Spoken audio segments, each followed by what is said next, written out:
2026 ಹೊಸ ವರ್ಷ ಆಚರಣೆಯ ಸಂದರ್ಭದಲ್ಲಿ ಪೊಲೀಸ್ ಇಲಾಖೆ ದಿನಾಂಕ 31 ಮತ್ತು 1ನೇ ತಾರೀಕು ಸಾಕಷ್ಟು ರೀತಿಯಲ್ಲಿ ಬಂದೋಬಸ್ತನ್ನು ಕೈಗೊಳ್ಳಲಾಗಿದೆ.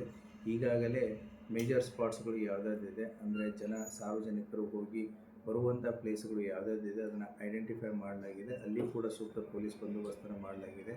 ಅಷ್ಟೇ ಅಲ್ಲದೇ ಕೂಡ ಈಗಾಗಲೇ ಎಲ್ಲ ಹೋಟೆಲ್ಲು, ಲಾಜಸ್ಸು, ರಿಸಾರ್ಟ್ಸು ಮತ್ತು ಈವೆಂಟ್ ಮ್ಯಾನೇಜರ್ಸ್ಗಳದ್ದು ಮೀಟಿಂಗನ್ನು ಎಲ್ಲ ಪೊಲೀಸ್ ಠಾಣಾ ವ್ಯಾಪ್ತಿಗಳಲ್ಲಿ ಅವ್ರದ್ದು ಮೀಟಿಂಗನ್ನು ಮಾಡಿ ಡೂಸ್ ಆ್ಯಂಡ್ ಡೋಂಟ್ಸ್ಗಳ ಬಗ್ಗೆ ಈಗಾಗಲೇ ಅವರಿಗೆ ಸಾಕಷ್ಟು ರೀತಿಯಲ್ಲಿ ನಾವು ಮಾಹಿತಿಯನ್ನು ಕೊಟ್ಟಿದ್ದೀವಿ.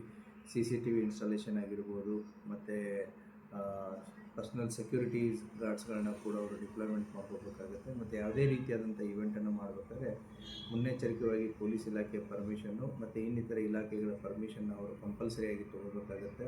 ಅವತ್ತಿನ ದಿನ ನಾವು ರಾತ್ರಿ 12:30ವರೆಗೂ ಮಾತ್ರ ಅವಕಾಶವನ್ನು ಕೊಟ್ಟಿದ್ದೀವಿ. 12:30 ಆದಮೇಲೆ ಎಲ್ಲವೂ ಕೂಡ ಕ್ಲೋಸ್ ಆಗಬೇಕು ಅಂತಲೂ ಕೂಡ ಹೇಳಿದ್ದೀವಿ. ಮತ್ತು ಅಷ್ಟೇ ಅಲ್ಲದೇ ಈಗ ಏನು ಕಳೆದ ನೀವು 3-4 ಡೇಸಿಂದನೂ ಕೂಡ ಸಾಕಷ್ಟು ರೀತಿಯಲ್ಲಿ ಪೊಲೀಸ್ ಪೆಟ್ರೋಲಿಂಗು, ವಿಸಿಬಲ್ ಪೊಲೀಸಿಂಗು, ಚೆಕ್ ಪೋಸ್ಟ್ಗಳು, ಡ್ರಂಕ್ ಆ್ಯಂಡ್ ಡ್ರೈವ್ ಕೇಸುಗಳು, ಮತ್ತು ಎನ್ಫೋರ್ಸ್ಮೆಂಟ್ ಆ್ಯಕ್ಟಿವಿಟೀಸ್ಗಳು, ಹೋಟೆಲು, ಲಾಜಸ್ಗಳ ವಿಸಿಟ್ಟು, CCTV ಇನ್ಸ್ಟಾಲೇಷನ್ನು, ಈ ಎಲ್ಲ ಕಾರ್ಯಗಳು ಪೊಲೀಸ್ ಇಲಾಖೆ ಇಡೀ ಜಿಲ್ಲಾದ್ಯಂತ ತಗೋತಾ ಇದೆ. ಆದ್ದರಿಂದ ಪೊಲೀಸ್ ಇಲಾಖೆ ಬರುವಂಥ ಹೊಸ ವರ್ಷವನ್ನು ಸ್ವಾಗತ ಮಾಡಲು ಎಲ್ಲ ರೀತಿಯಾದಂತಹ ಸೂಕ್ತ ಬಂದೋಬಸ್ತನ್ನು ಕೈಗೊಂಡಿದೆ.